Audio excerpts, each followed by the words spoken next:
Assalamualaikum warahmatullahi wabarakatuh. Pertama-tama, terima kasih sebesar-besarnya kami ucapkan kepada Bu Elvira Laila Thohiro, Eskom Mkom, atas kesempatan yang diberikan kepada kami untuk menyampaikan presentasi pada kesempatan kali ini. Pada kesempatan kali ini, kelompok 9 akan membahas mengenai tugas besar dari mata kuliah algoritma pemrograman S1 Sistem Informasi, yang bertema atau bertopik program sisab sederhana manajemen tugas kuliah. Sebelum kita membahas lebih lanjut, mari kita berkenalan kepada anggota kelompok 9 kita. Yang pertama ada Hainur Fadila dengan NIM 102.022.430.032. Yang kedua ada Mutiara Kolbu Tohiro dengan NIM 102.022.400.327. Yang ketiga ada saya sendiri, yaitu Prabowo Kuncoro Analtarswanto dengan NIM 102.022.400.345. Dan yang terakhir ada Raja Ilham Al-Ghazali dengan NIM 102.022.430047. Pada presentasi kali ini kita ada beberapa poin yang akan kita jelaskan. Yang pertama ada flowchart, yang kedua ada pseudocode, dan yang ketiga adalah pemrograman sisab itu. Perkenalkan, nama saya Mutiara Kolbutahira dengan NIM 102.022.400.327. Saya akan mempresentasikan flowchart dari program manajemen tugas. Program ini dirancang untuk membantu pengguna dalam mengelola tugas mereka. Mari kita lihat bagaimana alur program ini berjalan. Program dimulai dengan menginisialisasi dua variabel utama, yaitu daftar tugas untuk menyimpan semua tugas yang diberikan, dan ID tugas terakhir untuk melacak ID tugas yang terakhir dibuat.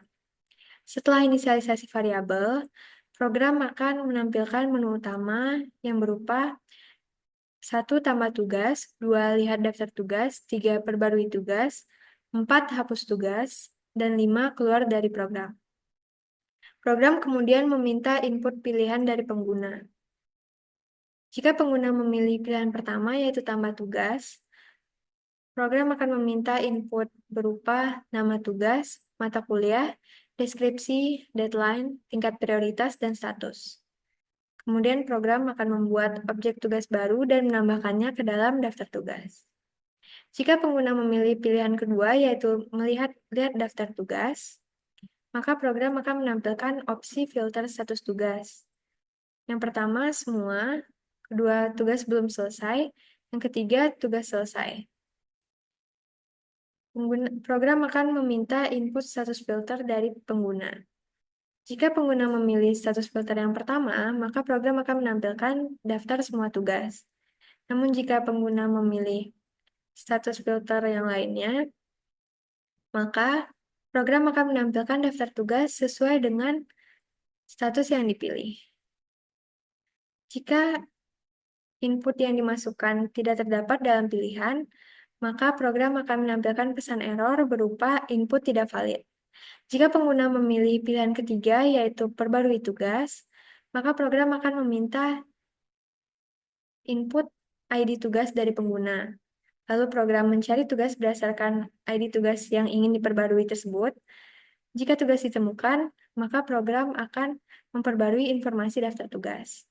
Namun jika tidak ditemukan, maka program akan menampilkan pesan error berupa tugas dengan ID tersebut tidak ditemukan.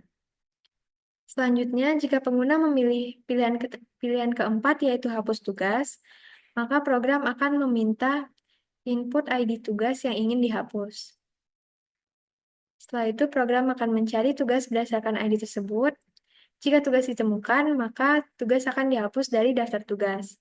Sebaliknya, jika tidak ditemukan, maka program akan menampilkan pesan error berupa tugas dengan ID tersebut tidak ditemukan.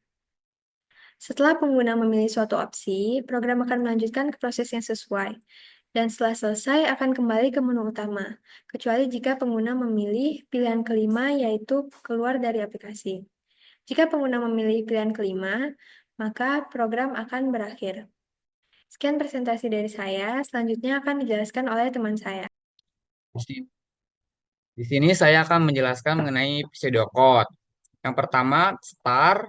Di sini terdapat list daftar tugas untuk menyimpan objek daftar tugasnya, lalu ada integer dengan variabel ID tugas terakhir untuk memberikan ID ke setiap tugas yang ditambahkan.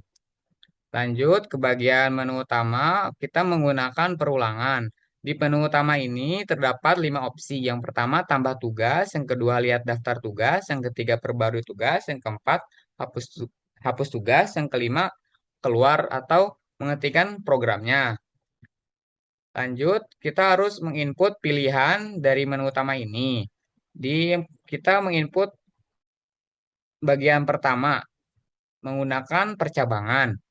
Di menu utama ini, kita ada tambah tugas menjelaskan tentang nama tugas, mata kuliah, deskripsi, deadline, tingkat prioritas, rendah, sedang, atau tinggi, statusnya belum selesai atau selesai.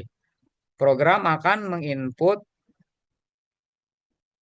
menginput tambah tugas tadi ke dalam daftar tugas. Lanjut, kita memilih opsi kedua, lihat daftar tugas. Di sini ngeprint pilih status tugas untuk ditampilkan. Yang pertama, ada semua tugas, yang kedua tugas belum selesai, yang ketiga tugas selesai. Di bagian ini kita harus menginput statusnya. Misal kita menginput yang pertama, di sini akan menampilkan seluruh daftar tugas yang kita input tadi. Lalu kita opsi kedua, tugas belum selesai, nanti akan menghasilkan inputan belum selesainya, hasil yang belum selesainya. Lanjut ke bagian tiga, tugas selesai, nanti akan menghasilkan menu yang selesai dari hasil inputan tadi. Lanjut ke bagian, lanjut ke pilihan ketiga, yaitu memperbarui tugas. Di sini ngeprint masukkan ID tugas yang ingin diperbarui. Kita harus memastikan ID yang benar yang saat awal kita memasukkan ke daftar tugas. Jika benar, nanti kita akan ke menu opsi memperbaruinya. Kita harus masukkan nama tugas baru, masukkan mata kuliah baru, masukkan deskripsi baru, masukkan deadline baru, masukkan prioritas baru, status barunya. Nanti program akan memperbaruinya, akan mengeprint tugas setelah diperbarui. Jika kita salah memasukkan ID atau kita tidak memasukkan ID dengan benar, akan ngeprint tugas dengan ID tersebut tidak ditemukan. Lanjut ke pilihan keempat, menghapus tugas. Kita harus masukkan ID tugas yang ingin dihapus terlebih dahulu. Jika benar ID tersebut, maka tugas berhasil dihapus. Jika kita salah memasukkan ID, akan ngeprint tugas dengan ID tersebut tidak ditemukan. Pilihan 5 yaitu keluar. Akan ngeprint terima kasih program berakhir. Di sini pilihan 5 ini akan menghentikan programnya. Di bagian akhir, di print ini, jika kita tidak memilih 5 opsi tersebut, misal kita milih 6, program akan pilihan tidak valid dan coba lagi.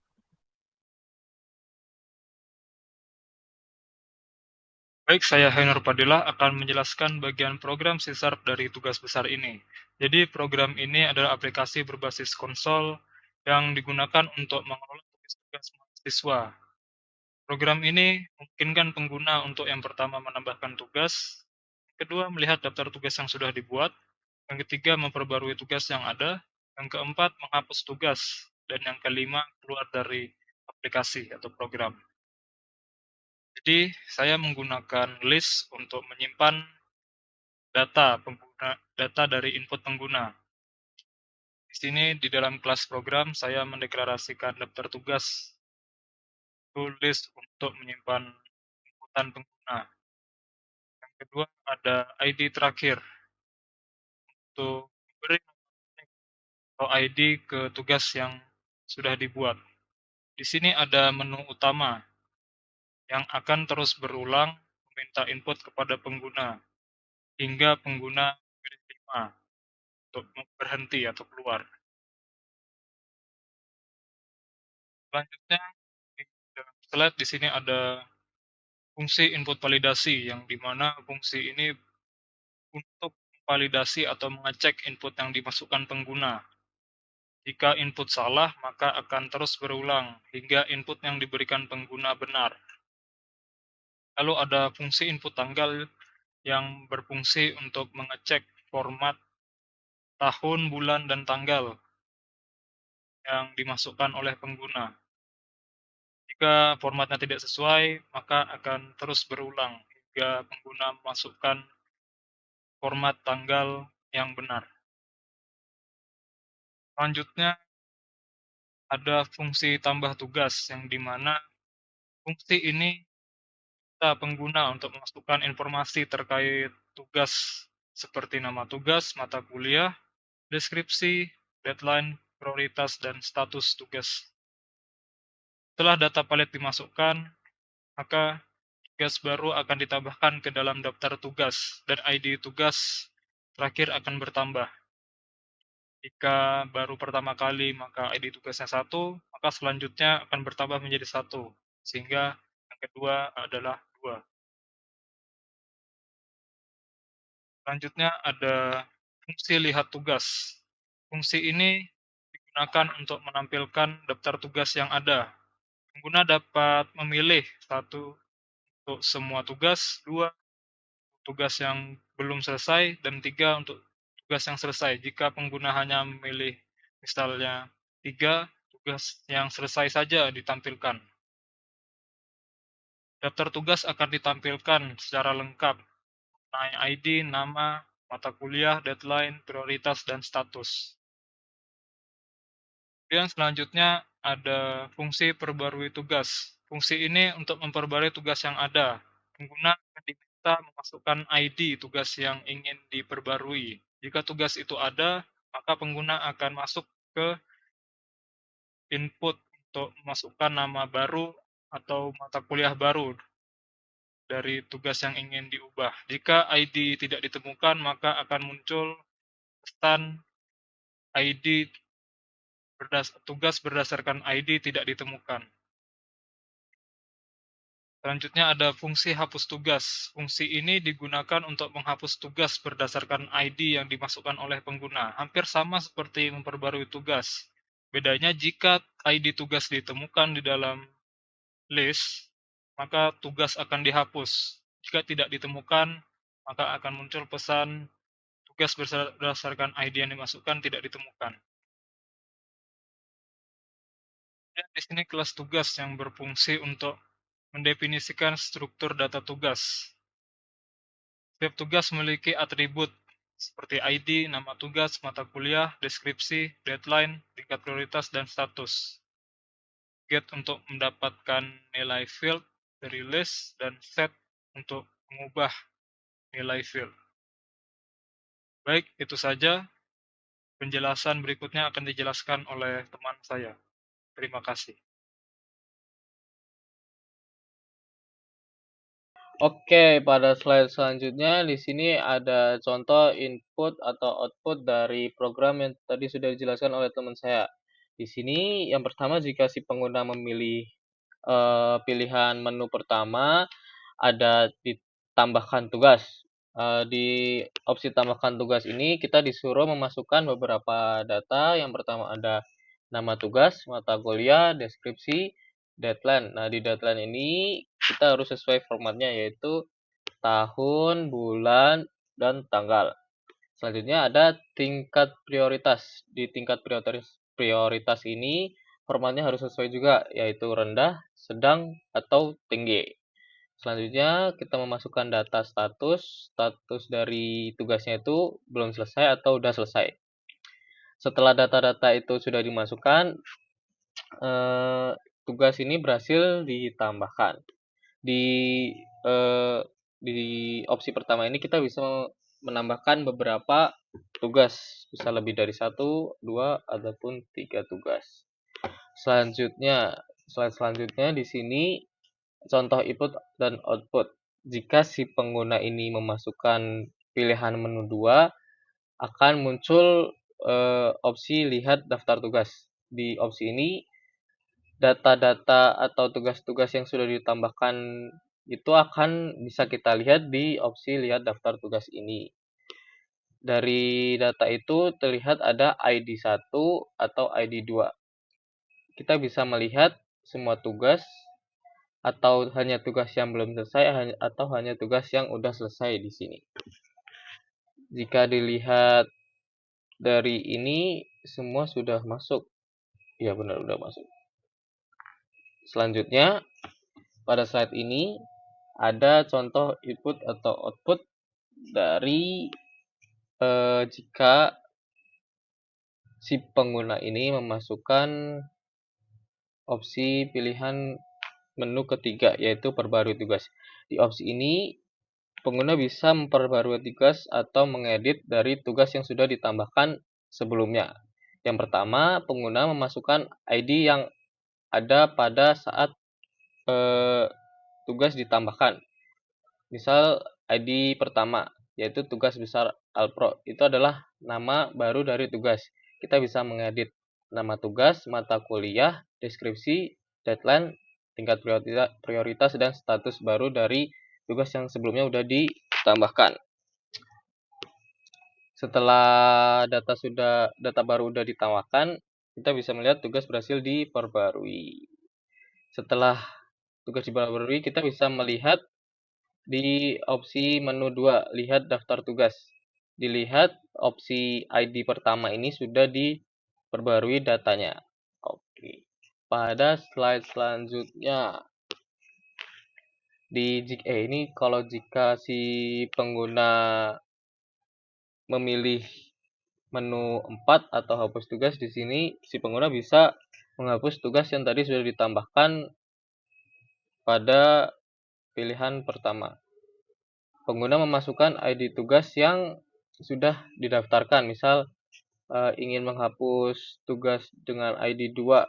Nanti jika dilihat di daftar tugas, ID 2 sudah tidak ada. Pada slide selanjutnya di sini ada contoh penanganan saat error.